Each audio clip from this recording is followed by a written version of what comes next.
Welcome into Sports City Nation. Today is Monday, February 10th, and we're going to need to talk about Anthony Davis's great debut. Never mind, he's injured. Also, of course, we got to talk about all things from halftime to commercials to the game. Super Bowl LIX. Of Come on, course, hold up. Super Bowl what? LIX? Oh, you could just say like Super Bowl LIX, right? Super Bowl LIX. Well, I mean, if you're a Chiefs fan, I guess the Super Bowl sucks. But either way, you could just say it like that. This is Sports Idiot Nation.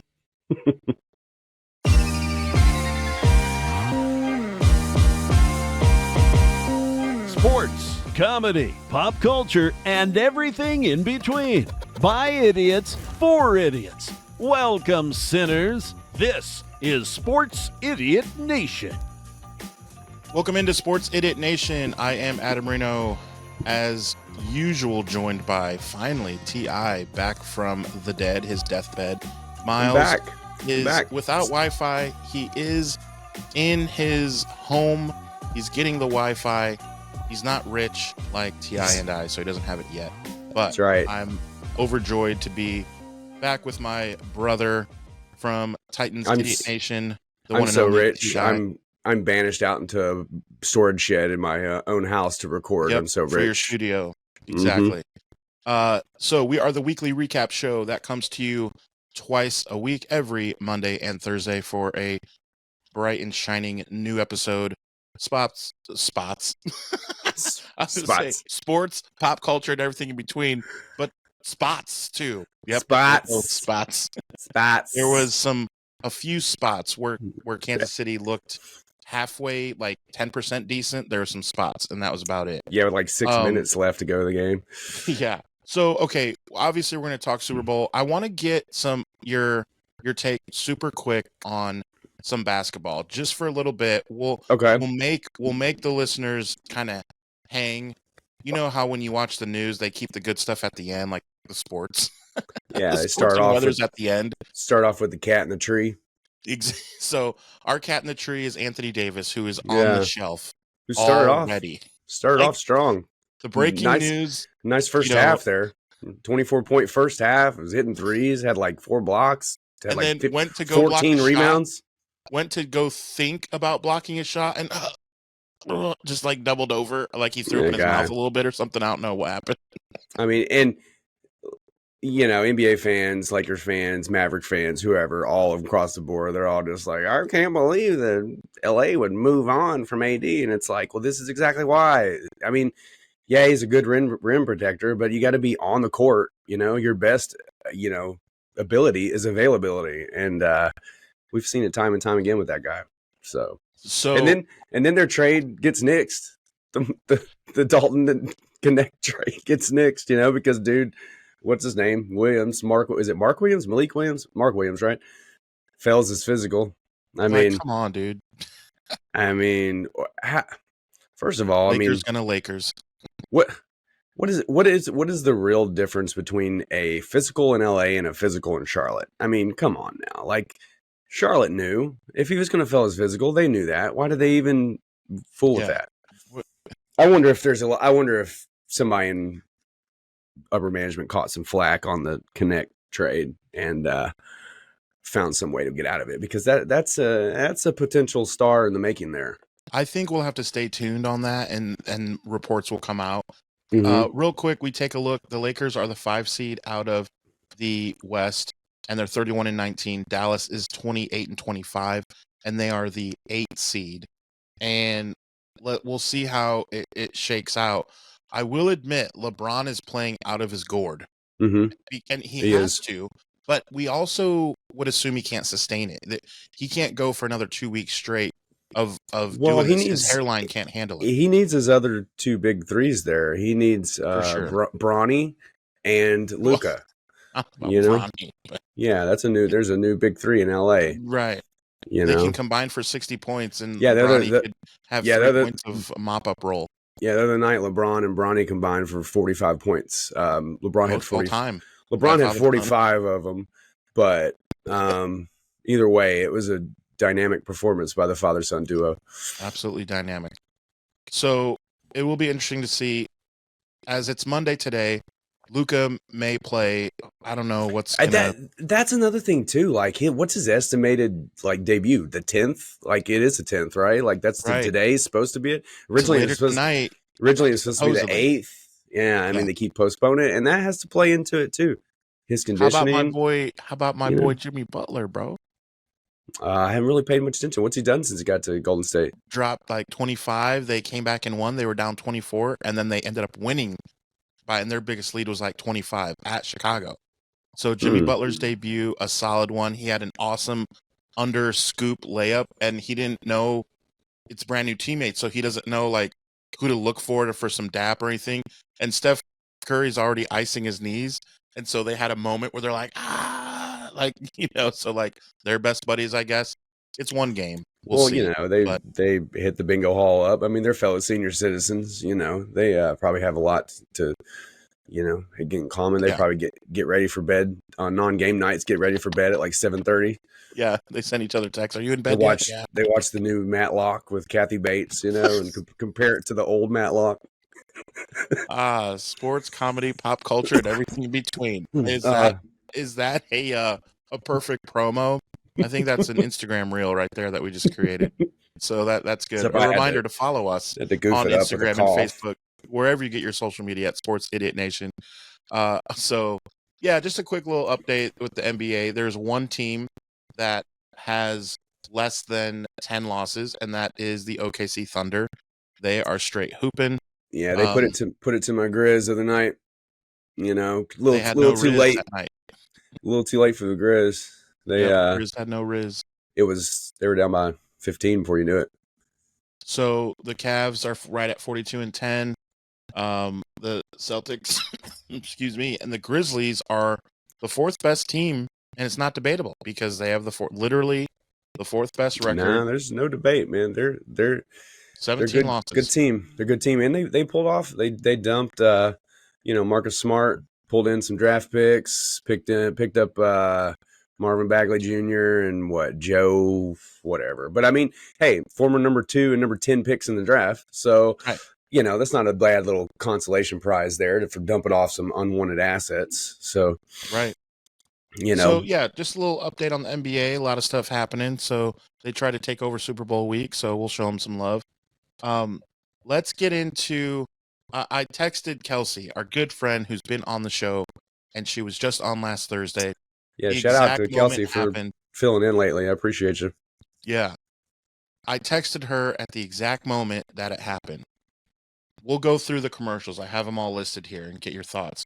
When Harry Met Sally, the Mayo. And the thing with Mayo and Will Levis, like it just had a little bit more of a twinkle for me because I like to catch up with the Titans just through you guys. You know what I mean? Like they're not my team or anything, but seeing the Mayo commercial and knowing about Will Levis and stuff and knowing that movie When Harry Met Sally, of course, I talked about that commercial on our last episode on Thursday, and it was just funny. And I text her and she's like, "Oh my gosh, I was just telling my roommate about this commercial because she didn't know about it." So I broke the news to her on the show. And so now she's like looking for it, and then boom, it happens. And I thought of all the Titans fans with Will Levis.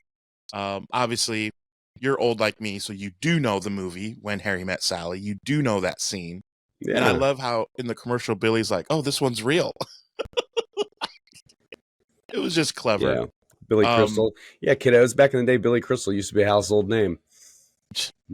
City Slickers Part 2, Legend of Curly's Gold. Right. And I don't know why they made it second. Couldn't just left to one City Slickers. We didn't need a second one. No kidding. So here are some of the Duracell Tom Brady, the Coffee Mate, the tongue commercial. That was Coffee Mate, where it was just a bunch of tongues. That was really awkward. Yeah. The breast cancer one was just boobs all over the place. When Peyton Manning comes in, this cul-de-sac is popping. Yeah, the cul-de-sac commercial was okay. I feel like maybe this is just the old man in me coming out, but I feel like every year Bud Light they're losing more and more of their edge. They're losing more and more of their market share. That's a fact.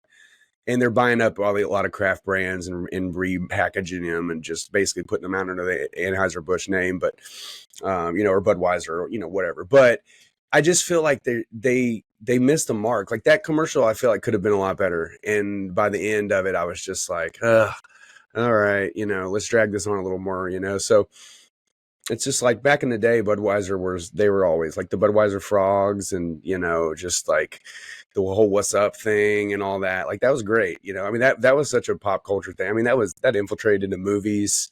Like that became like a household thing, and I just feel like Bud Light's kind of fallen off, but whatever, Yeah. man. I don't drink Bud Light beer, so that's probably just me being a hater. So I liked that Big butts, Doritos I cannot commercial lie. was a fan. The won UFO that. one? What's Is it that? the UFO one? The UFO one? The one where he got abducted? Or was trying to abduct the chips? Yeah. Yep. Where he got Yeah. pulled through. He's like, whoa, wait a minute. That was a fan that won that out of like a that's jillion good. people. That's So dope. that's cool. Homes.com with Morgan Freeman, they, tried to add a little flavor there. I did like the opening.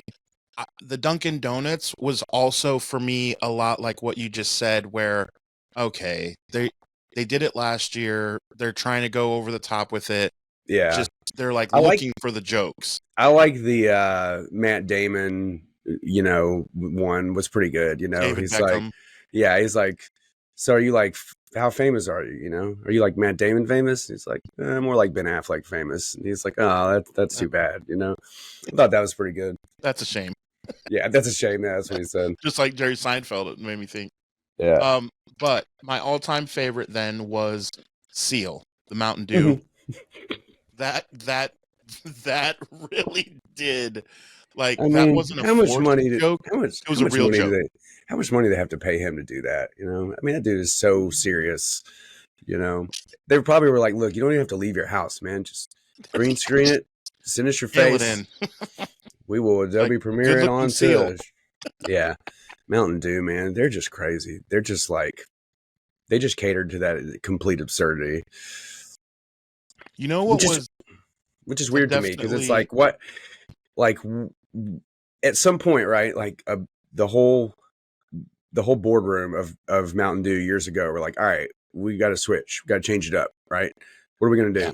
Let's just cater to complete insanity, extreme sports, like cliff gliding, like insane stuff, and then now they're just known as the extreme drink. And it's like, it's just a citrus soda, but hey, right. Whatever, hurt your teeth when you drink it. It's got so much damn sugar in it. Speaking of Jerry Seinfeld, I remember he had a bit where he's like, you ever watch TV and you see a commercial and it's the exact drink of what you're drinking, and you look at the TV, you look at yours, and you're like, well, I'm not at the beach. I don't have any girls by me. What's up with my drink? Like, and you're like, mine's effective. I've said before on the show, I used to manage a wine and spirit store for about 15 years. I tended bar for another 10, 12. And I can't tell you how many times people have come in and they've just been like, I just got back from vacation and I had this wine. I was on the beach.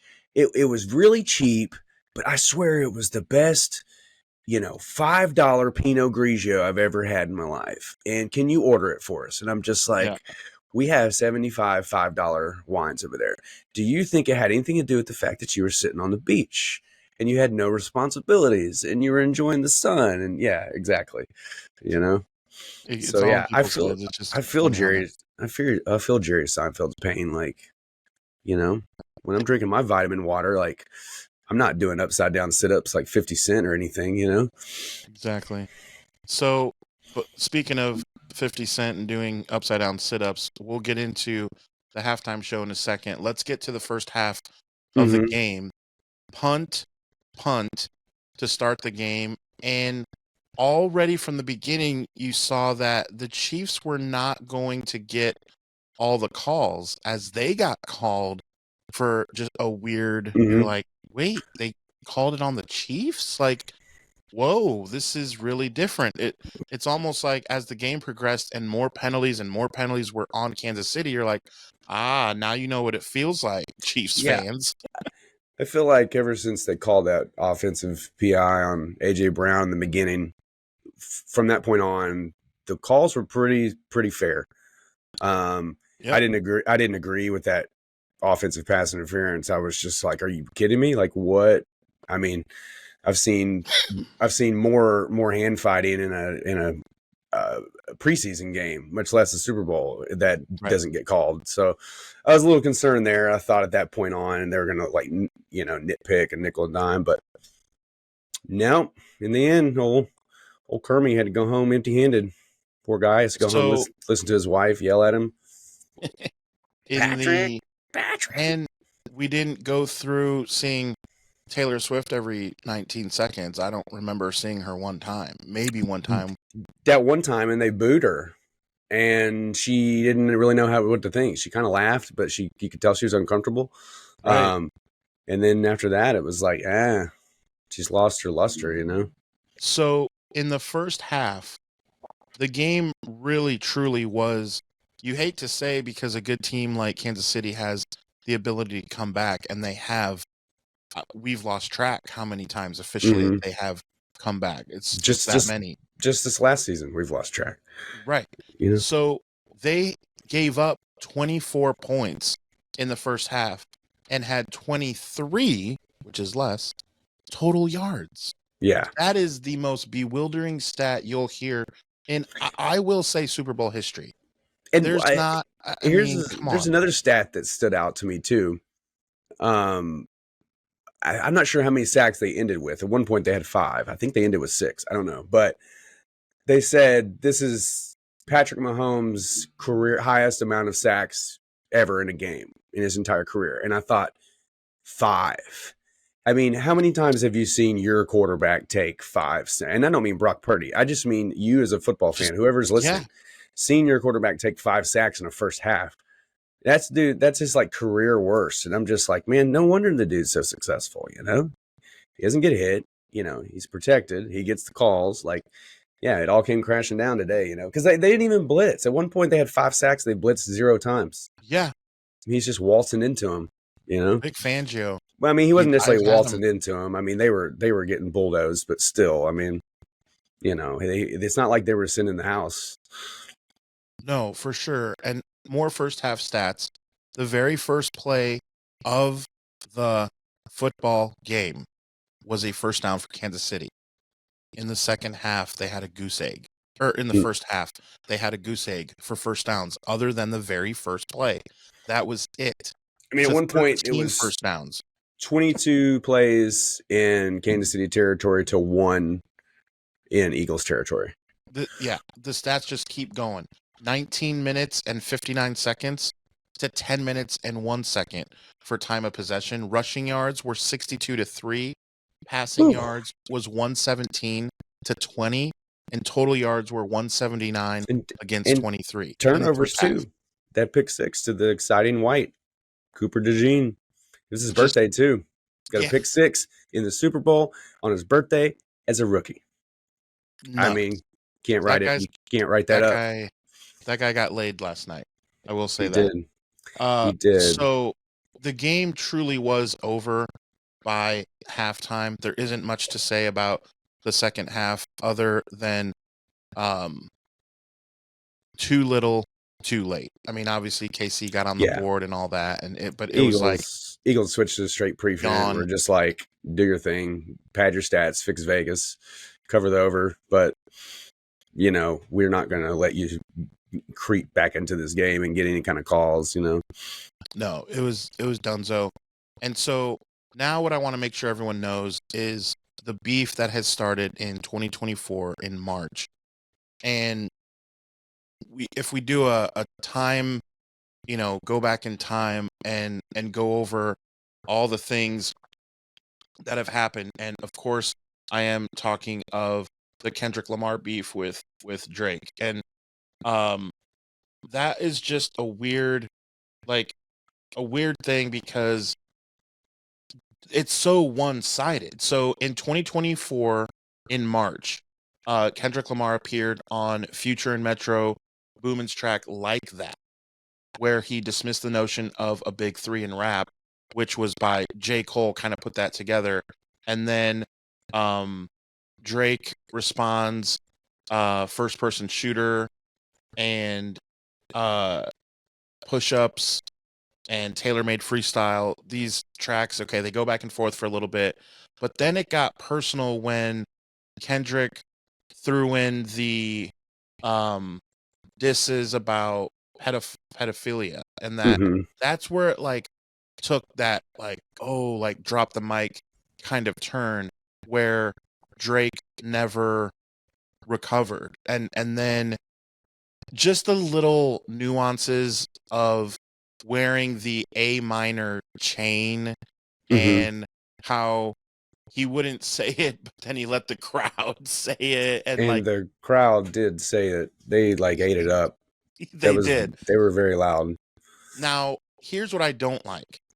This is the Super Bowl halftime show. This isn't MTV beef, like diss track. This isn't like Nick Cannon. Like, this is the Super Bowl halftime show. So, you know, KYP, know your personnel, you know your audience, dude. Like, there's only this amount of people that know what in the world is going on. I knew 49% of what's going on. The other I had to Google. And okay, can I kind of get my chuckles and like, dude, I run Sports Idiot Nation. This was pretty cool as far as drama and like, oh, getting my chuckles in. But as far as halftime show, it definitely didn't do it for me. You know what I mean? Yeah. I love Kendrick Lamar. I think Good Kid, Mad City is like top 5 hip hop album all time for me. To Pimp a Butterfly is equally as good. It doesn't have as many bangers on it, but it is as an overall collective body of work. Like, I mean, if I'm not mistaken, he was at your old campus teaching that album. I believe, was he at UCLA? He was at Berkeley or something. I think it was Berkeley, teaching that album, teaching the entire song for song, like the whole story behind it, everything. So it's like I got nothing but love for the kid. So a lot of people misconstrued some of my comments, and I'm just like, look, man, I grew up in the 90s. Like, East Coast rap was my thing. I used to rap here in Nashville. I've been well documented about, you know, being a young white rapper growing up and having just mutual respect for everybody across the board.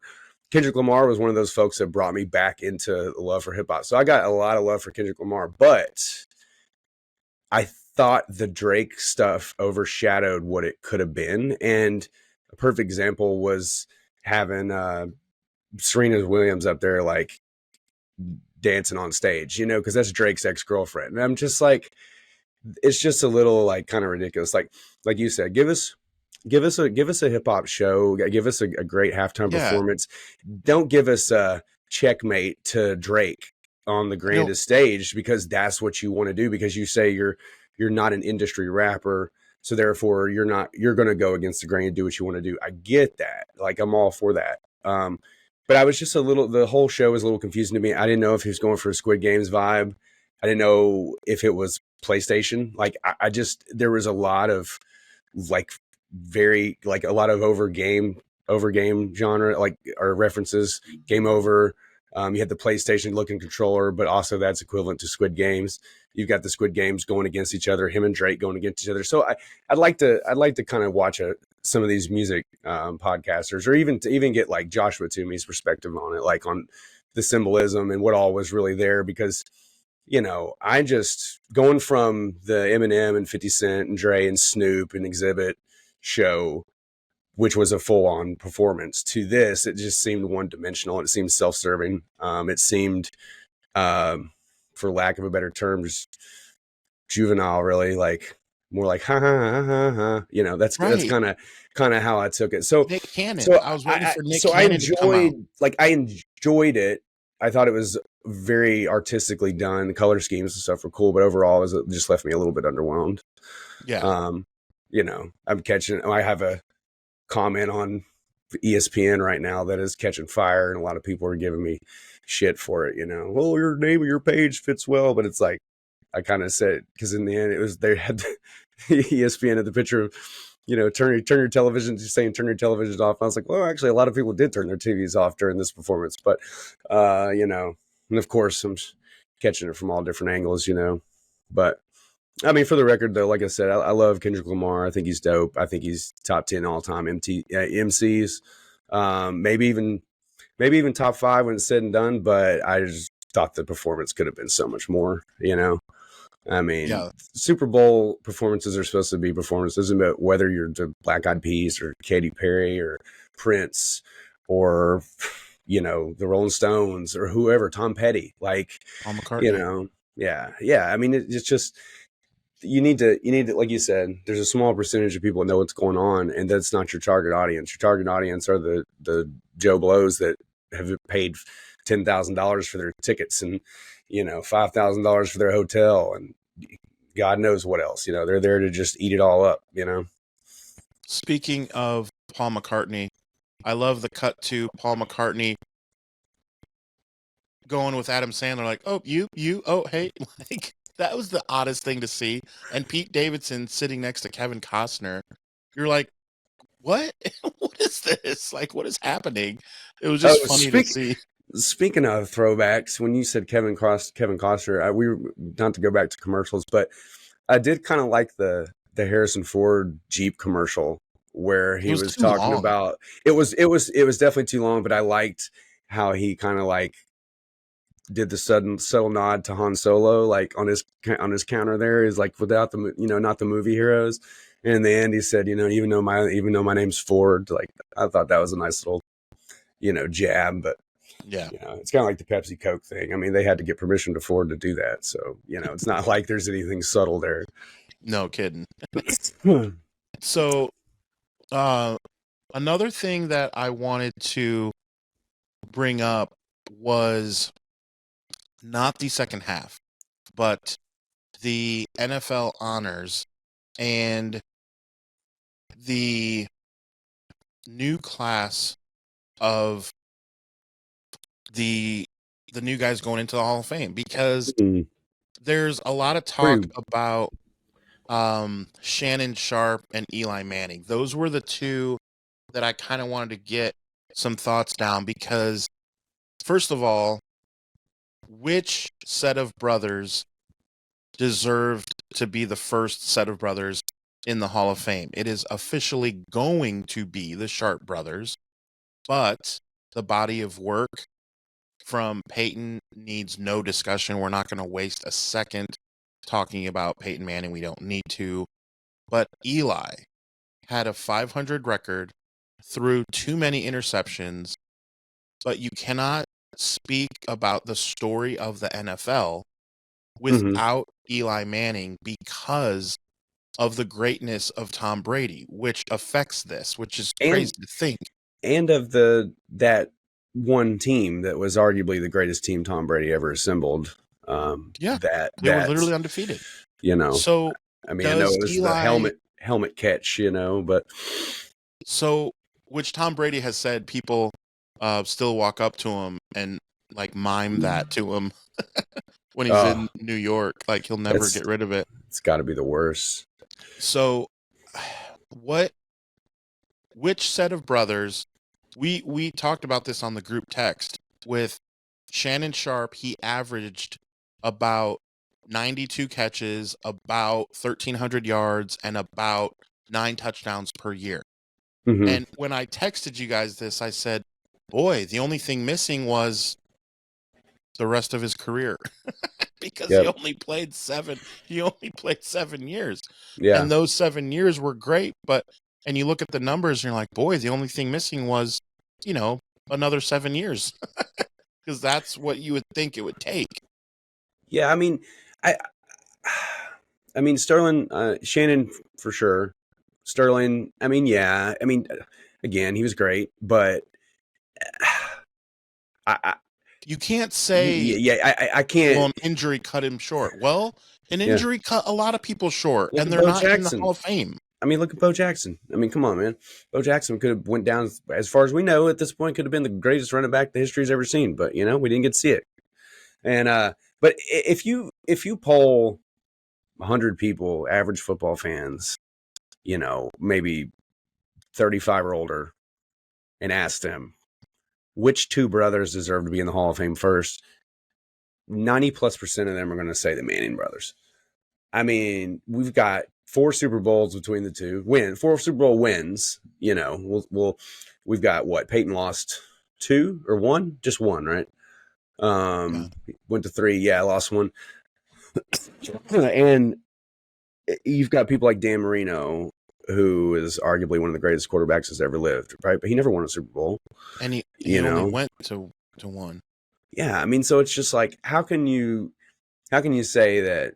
Why does Eli get penalized for having a doofy looking face and throwing more interceptions than Peyton? Because he got the same amount of Super Bowls, you know, pulled off some miraculous wins. Peyton's record was not 500. Sure, Peyton had the benefit of playing. Close. Peyton had the benefit of playing the AFC South, though. You know, Eli Manning didn't have that. Eli Manning had to go on the Tennessee Titans. I mean, just the whole conference. I mean, come on, you know. I mean, there's a reason why Peyton retired, or not retired, but went to Denver, and they still kept killing us with Andrew Luck, because it was like, oh, it's not hard to be the best quarterback in this division. You know what I mean? Did you say Peyton or Peyton? That's debating Manning, actually. It's debating Manning, actually. Oh, man. Nationwide, and I agree. On your side. I just feel like Eli gets unfairly criticized because he is not as a pristine passer, but is he just as clutch as Peyton when it really matters? Man, I think he showed it. I think he showed it, right? So Manning's over Sharpe's. That's our official. I can't disagree, to be honest. Yeah. I don't think anybody outside of Shannon and Sterling's grandmother would probably disagree with us. I mean, I'm sure Sterling Sharpe was probably like, huh? What? Over Eli and Peyton? It's a touching story. All right. There's 2 things touching about this. In Shannon's speech, when he received his gold jacket, he said, "I'm the only member of the Hall of Fame in which I can honestly say I'm not even the best football player in my own family." And Sterling didn't know he was going to say that, and he presented him, and then you see him tear up, like, okay, that was cool however many years ago.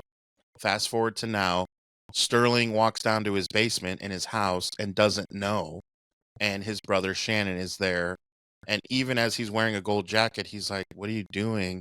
And they embrace, and that is such a cool moment. And I feel like one day that will happen with Peyton and Eli, and it will go viral, and it'll be amazing because we see them, you know, together so much, especially on Monday Night Football.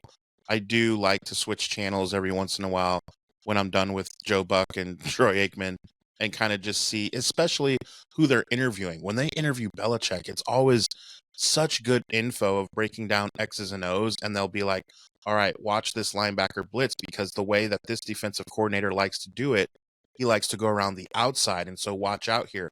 And then they do it, and like, oh, a turnover, or like, that's so cool to see. Sure. And so you see Eli and Peyton a lot these days, and like when that happens, hold on. Did you say Peyton or Peyton? So I am excited when that happens again. I live in Indiana and have followed the Colts. I've never rooted one time for them to win a football game, but living in the state that Peyton Manning could like run for office, and they had literally a stadium built because of what he did.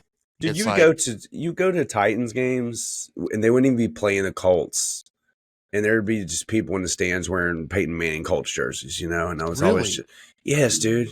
I was always so confused. I was just like, that's wild. Like, I get it, but just wear a Vols jersey or something. Like, come on, man. Right, like, what Tennessee? Like, what is this? You know? Like, that's wild, man. You know, that's how it was. It's always been like that. I mean, you know, Titan Stadium's always been transplant. A lot of people come to town, especially in the last 10 years since Nashville's become such a it city. A lot of people make their away games each year in Nashville because it's a fun city to be in.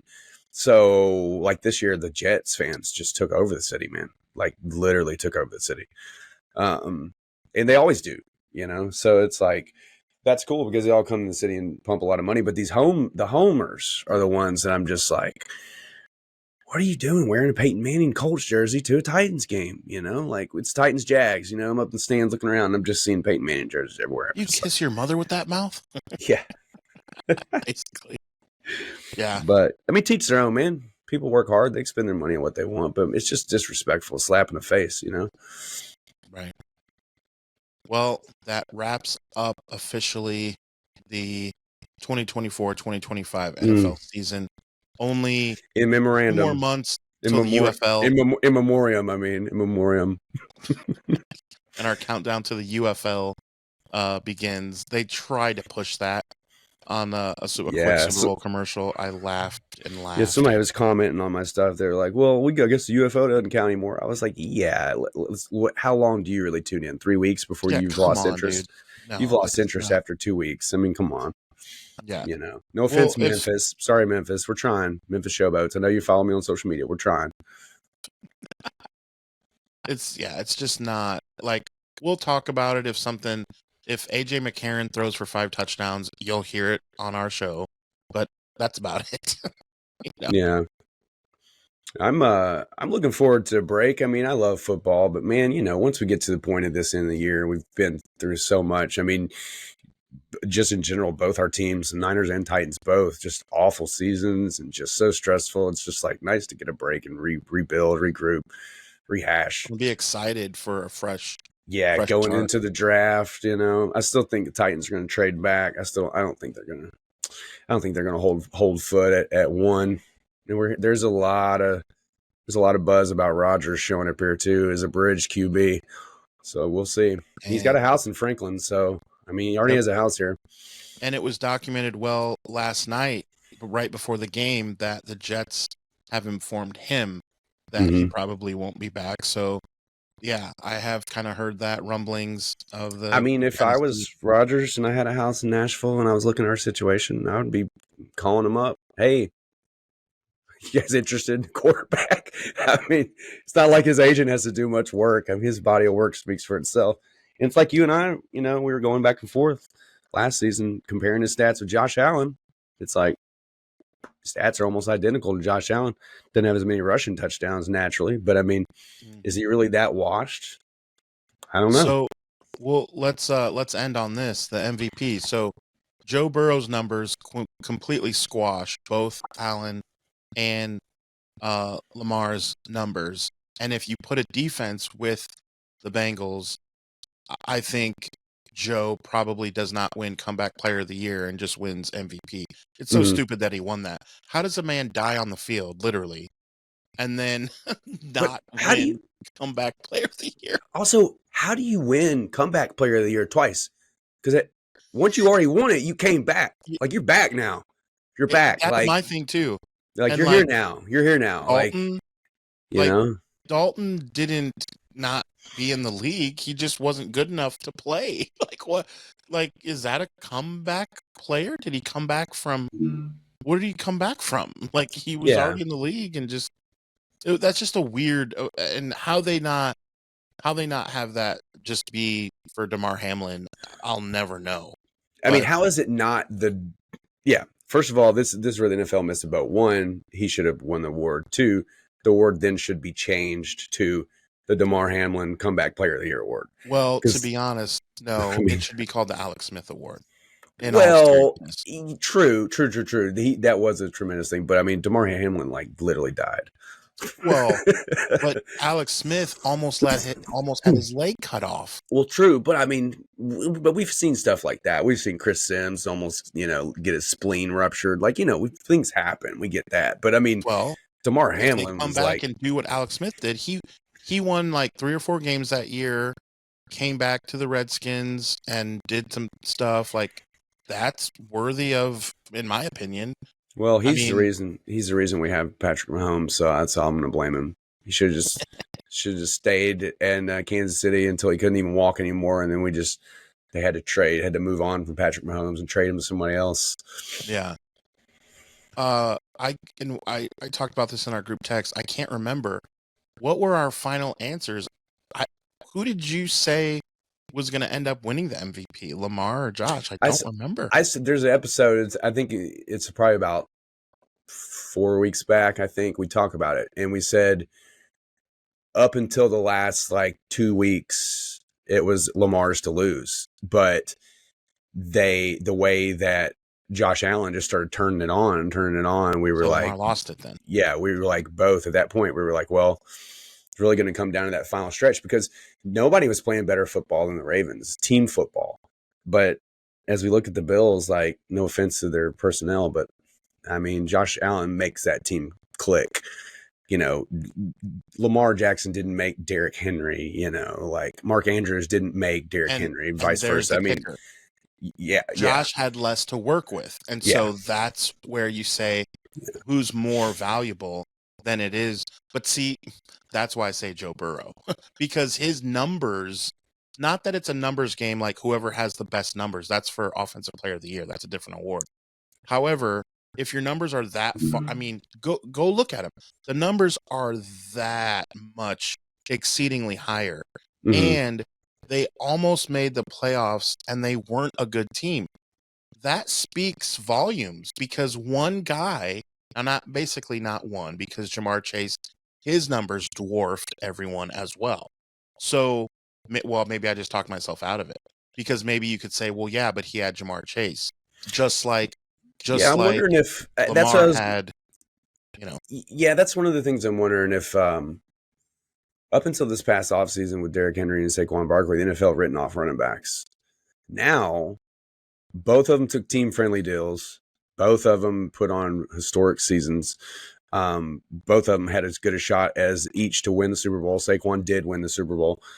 It makes me wonder if we're now taking a step back and it's like, okay, maybe these high potent quarterbacks putting up all these yardage, like, because we look at Justin Jefferson and it doesn't matter who is at the helm, like he's going to make them look good. You know, it's like back in the day with Favre, like no offense to any of these guys, like Antonio Freeman or Donald Driver, any of these guys, Jordy Nelson.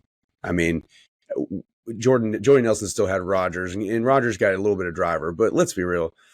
Donald Driver doesn't make most rosters. I mean, he just doesn't. He may be a 3, but he was like the 1 for so long. And I just think Favre just made that. Yeah, Greg Jennings, like these guys. He just made these guys so good. And that's what sometimes is like, it's like a gift and a curse, right? It's like, well, you are the true MVP, but you have all these other components around you that are also contributing to it, even though you're the one who made them. That's kind of like Burrow's situation. It's like he's unfairly penalized for how good Jamar Chase is. You know?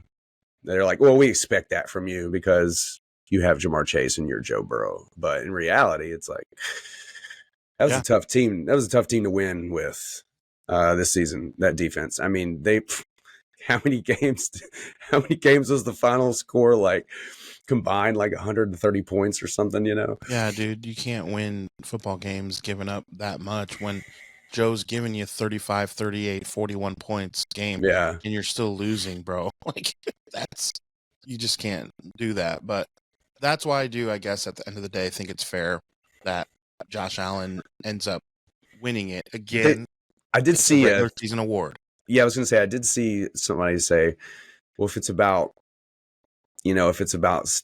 whatever production, like you said, then it should be this. If it's about true stats, it should have been Lamar.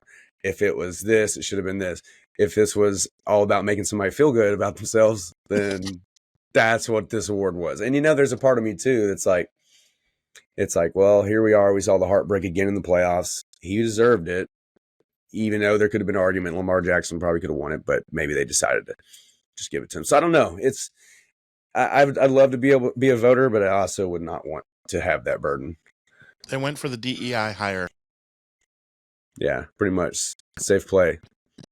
They got the guy that brings the raisins in the potato salad to the picnic. Bills Mafia. Yeah, so yeah, I can't be mad at it. Josh Allen grew up a Niners fan, so I already can't hate him. Yeah, I think for the most part, the offensive player of the year. Yeah, defensive player of the year. Defensive player of the year is a slam dunk. We all know that. I mean, excuse me, not player of the year. Defensive rookie of the year was a slam dunk. Jared Verse. No argument there. I have no argument with Patrick Surtain. I think he's great. Definitely can't argue with Saquon Barkley being the offensive player of the year because look what he did. Just like McCaffrey last year. It's the same. Yeah. The numbers were just staggering. Coach of the year, I'm fine. One award I think is stupid is the assistant coach of the year. Like, is that just so they have a resume builder because they know that they're probably the next head coach somewhere? Like, what's the point of, I don't know. You don't go in the grocery store. You ever go in Publix? Or I don't know if you have Publix up there in Indiana, but like you have this, like they put up pictures, like headshots of the managers of the month and all this. Like, oh yeah, I've never seen an assistant manager of the month up there. Like why are we giving an assistant coach of the year award? It's just kind of silly to me. Like maybe give a coordinator of the year award, right? Well, maybe give an OC of the year and a DC of the year, but don't give an assistant coach of the year. Which that's kind of what it becomes. I mean, basically, but yeah, you're right. I mean, you look at like Kellen Moore, who by the time we publish this episode, it might be that he is taking on the Saints job. I mean, that's supposedly like a done deal. So we'll see. But yeah, there's going to be a lot more NFL chatter, even though the season is now done. And that's what we're here for. I mean, that's what the big thing is. Free agency is going to be big. Yeah, free agency is going to be big. You've already got people demanding trades. You got your boy Debo asked to be traded again. His body of work did not help him this past season, but my fantasy team is proof.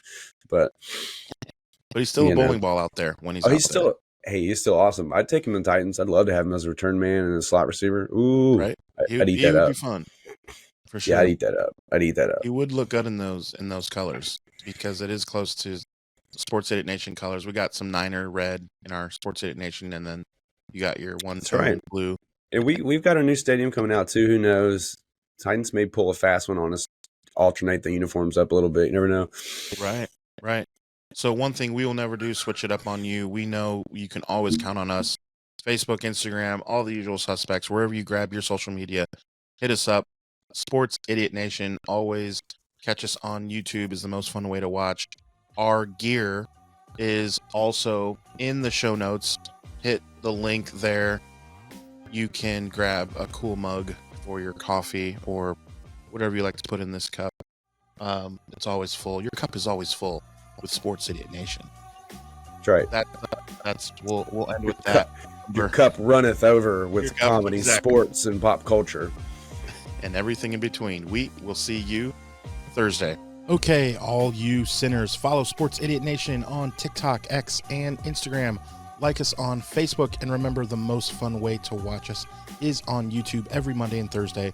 Be sure to hit the notification bell so you can be updated when new content drops.